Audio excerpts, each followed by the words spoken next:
Wara konferenza tal-aħbarijiet mill-Laqda Repubblika li saret quddiem l-FCID tal-Pulizija fil-Ħamrun, il-President ta' din l-NGO Robert Aquilina ppreżenta rapport uffiċjali fid-Dipartiment tal-Investigazzjoni tar-Reati Finanzjarji fejn talab investigazzjoni uffiċjali dwar Joseph Muscat.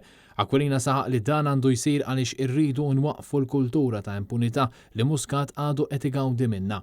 Robert Aquilina għamel dan wara li fakkar f'dak li ħareġ fit-Times tal-ħadd li għadda fejn sirna nafu li Joseph Muscat ingħata eluf ta' euro għal konsulenzi minn kumpanija barranija l qrib tagħha kellha l-kumpaniji li xtraw it-tliet sptarijiet ta' pajjiżna.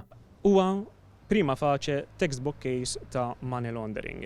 U allura aħna hawnhekk tlabna lill-Kummissarju tal-Pulizija u lid-Deputat Kummissarju Alexandra Mamo sabiex jieħdu azzjoni immedjata sabiex jinvestigaw lil Joseph Muscat u sabiex jiffurmaw Joint Investigative Team mal-Pulizija ta' Renju Unit anka sabiex iż-żewġ ex-diretturi ta' dil-kumpanija li għamlet pagamenti lil Joseph Muscat jinstemaw għaliex daw din jgħidu illi għandhom informazzjoni utla ħafna f'dar rigward u li lesti li jkoperaw mal-Pulizija kif u kemm hemm bżonn. Waqt il-konferenza tal-aħbarijiet il-President tal-Laqda Repubblika żvela kif l-allegat kompliċi fl-assassinju ta' Daphne Caruana Galizja, Jorgen Fenech, kien bagħat messaġġ lil Joseph Muscat biex jinfurmah li kien tilef il-mobile li issa għandu mobile ġdid u li kien ħassar iċ-chats kollha li kellu miegħu qabel tilef il-mobile fl-Istati Uniti madwar sena qabel ma ġie arrestat. Il-Prim Ministru Robert Abela u l-Partit Laburista għandhom jiddistakkaw totalment, għandhom jiġdu lil Joseph Muscat u l-istorja politika tiegħu.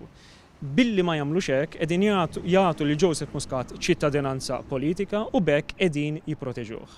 It-tieni nett il-Kummissarju tal-Pulizija u id-Deputat Kummissarju Alexandra Mamo għandhom jifqu ikaxkru saqajhom.